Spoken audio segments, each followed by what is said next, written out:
नमस्कार। देश काल में आपका स्वागत है। मैं हूं मुकेश कुमार। दोस्तों, पंजाब और हरियाणा की सीमा पर जो किसान आंदोलन चल रहा है उसमें दो बड़ी घटनाएं हुई हैं। एक तो एक किसान ने ये कहकर आत्महत्या कर ली है कि प्रधानमंत्री नरेंद्र मोदी किसानों की समस्याओं के प्रति बहुत ही उदासीन हैं, निर्मम हैं, वो सुन नहीं रहे हैं, हमसे बात नहीं कर रहे हैं, और उसने सल्फास खाकर आत्महत्या कर ली। इसके पहले एक और किसान ने इसी तरह से जान दे दी थी। और दूसरी तरफ पिछले 45 दिनों से आमरण अनशन कर रहे जगजीत सिंह डल्लेवाल ने कहा है कि उनकी मौत के बाद उनके शव को वहीं रखकर आंदोलन जारी रखा जाए। अब जगजीत सिंह डल्लेवाल का ये बयान ये बताता है कि उन्होंने इस सरकार से सारी उम्मीदें खो दी हैं और उन्हें अब अपने जान के बचने की भी संभावना नहीं दिख रही है। तो उन्होंने एक तरह से अपना अंतिम बयान दर्ज करा दिया है कि एक किसान नेता 45, 55, 50 दिनों तक भूख हड़ताल पर रहता है और केंद्र सरकार पर के कानों में जू भी नहीं रेंगती है। प्रधानमंत्री नरेंद्र मोदी उदासीन, संवेदनहीन बने रहते हैं। वो कोई पहल नहीं करते हैं कि डल्लेवाल का अनशन किसी तरह से टूट जाए, उन्हें मना लिया जाए। ना तो वो अपना कोई प्रतिनिधि भेजते हैं, ना ही अपनी तरफ से कोई बयान देते हैं। इतनी निर्ममता, इतनी क्रूरता प्रधानमंत्री क्यों दिखा रहे हैं? और प्रधानमंत्री तो दिखा ही रहे हैं, पूरी सरकार दिखा रही है, पूरी भारतीय जनता पार्टी दिखा रही है, पूरा संघ परिवार दिखा रहा है। किसी को न किसान आंदोलन की चिंता है, न किसान नेता जो अनशन पर बैठे हैं उनकी चिंता है। 13 महीने हो गए हैं इस आंदोलन को। खनौरी बॉर्डर पर जो चल रहा है और शंभू बॉर्डर पर भी किसान आंदोलन कर रहे हैं। वो दिल्ली आना चाहते थे प्रदर्शन के लिए, उनको रोक दिया गया, उनको इजाज़त नहीं दी गई। और अब आमरण अनशन पर बैठा एक बुजुर्ग किसान नेता अपनी जान गंवाने वाला है कहना चाहिए कि शहादत देने वाला है, और उसकी कोई परवाह केंद्र सरकार नहीं कर रही है। ये कितना दुर्भाग्यपूर्ण है कि जिसे बार बार खुद मोदी जी ने कहा होगा, बहुत सारे बीजेपी के नेताओं ने कहा होगा कि किसान इस देश का अन्नदाता है। वो अन्न उपजाता है तभी देश के लोगों का पेट भरता है। और उनकी समस्याओं पर ये सरकार इतनी बेरुखी दिखा रही है, इतनी निर्लज्जता के साथ अपने आंख कान बंद करके बैठी हुई है। अपनी जुबान पर उसने ताला लगा रखा है कि जैसे किसान इस देश का हिस्सा ही ना हो, किसानों की इस देश में कोई हैसियत ना हो, कोई औकात ना हो। उन्हें इसी तरह से तिरस्कार झेलने के लिए विवश किया जाएगा, उनकी नहीं सुनी जाएगी। ये कैसा लोकतंत्र है? ये कैसी जवाबदेही से मुक्त सरकार है जिसे किसानों की कोई चिंता नहीं? पहले भी किसान आंदोलन में 700 से ज़्यादा किसान मारे गए थे और प्रधानमंत्री ने उस पर उफ भी नहीं की थी। बल्कि पूर्व गवर्नर सत्यपाल मलिक जब मिलने गए थे तो उन्होंने क्या कहा था? उन्होंने कहा था, क्या मेरे लिए मर रहे हैं? क्या कोई प्रधानमंत्री इतना स्वार्थी हो सकता है कि वो इतने सारे किसानों के मारे जाने पर केवल अपना स्वार्थ देखेगा कि अगर मेरे लिए मर रहे हैं तो होते हैं तो मैं कुछ करूंगा, वरना मेरी बला से मरे या कुछ भी करें।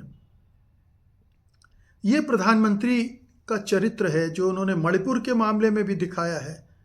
देश में बहुत सारी ऐसी हिंसक घटनाएं हुई हैं, उनके बारे में भी दिखाया है। मॉब लिंचिंग, बुलडोज़र चले हैं, प्रधानमंत्री मोदी जरा भी नहीं हिले, जरा भी संवेदनशीलता उन्होंने नहीं दिखाई।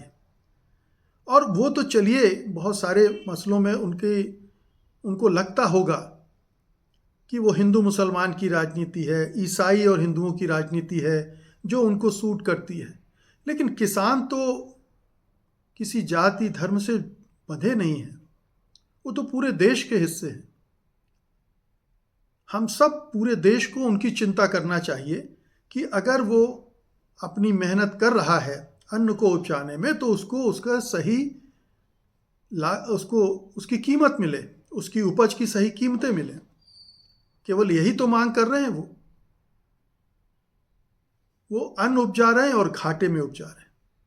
अब प्रधानमंत्री कहेंगे कि बंद कर दो, अगर घाटा हो रहा तो मत चलाओ, क्यों उपजाते हो। वो यही चाहते हैं कि किसान खेती न करें और उन खेतों पर अडानी का कब्जा हो जाए, अंबानी का कब्जा हो जाए, वो खेतों पर कब्जा कर लें, वो अपने हिसाब से कारपोरेट फार्मिंग करें और ये सारे किसान उन खेतों में मजदूरी करें। और जो नया national policy framework for agriculture marketing बनाया गया है वो इसी के लिए है।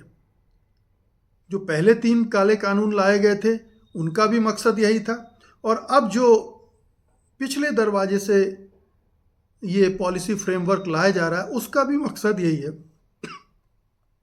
उसका एजेंडा भी यही है कि कैसे किसानों को खेती से दूर किया जाए और कारपोरेट फार्मिंग की जाए। और किसान इसीलिए घबराए हुए हैं, चिंतित हैं, आंदोलन कर रहे हैं, एमएसपी के लीगल गारंटी की मांग कर रहे हैं, अपने कर्ज माफ़ करने की मांग कर रहे हैं। अब कारपोरेट्स के लाखों करोड़ के खर्चे माफ़ कर दिए गए, उस पर तो सरकार को कोई दिक्कत नहीं होती, उस पर बजट पर सरकार की कोई बोझ नहीं पड़ता है उसके खजाने पर। लेकिन किसान जब राहत मांगते हैं तो वो बोझ लगने लगता है। तो ये बड़ी विचित्र और खतरनाक स्थिति है कि सरकार पूरी तरह से निर्मम और संवेदनहीन हो गई है। मोदी जी इसकी तरफ नहीं देख रहे हैं, लेकिन ये पूरे समाज पर भी प्रश्न चिन्ह लगाता है कि ये जो पूरा देश है, पूरा समाज है, उसको किसानों की कितनी चिंता है, वो क्यों नहीं खड़ा होता इनके साथ में। अगर दल्लेवाल को कल खुदा न खास्ता उनकी मौत हो जाए तो क्या तब भी ये देश ऐसा ही खामोश रहेगा, ऐसे ही चुप अपने काम में मगन रहेगा? मीडिया में ये खबरें आपको देखने को भी नहीं मिलेगी। किसान ने आत्महत्या की, दल्लेवाल के आंदोलन को इतने दिन हो गए, भूख हड़ताल को इतने दिन हो गए। आप याद कीजिए कि अन्ना हजारे जब अनशन पर बैठे थे तो एक एक दिन की रिपोर्ट दे रहा था वो, और उस समय की संवेदनशील सरकार थी, जवाबदेह सरकार थी, जिसने तुरंत बिना देरी किए अनशन तुड़वाया, लोकपाल की मांग मानी। और ये सरकार है जिसे कोई परवाह नहीं। तो आप दोनों सरकारों की भी तुलना कीजिए कि दोनों सरकारों में फ़र्क क्या है। और ये सरकार कैसे चल रही है, बिल्कुल तानाशाही अंदाज में चल रही है, जिसे इस देश की जनता से कुछ लेना देना नहीं है, उसकी भलाई से कुछ लेना देना नहीं है।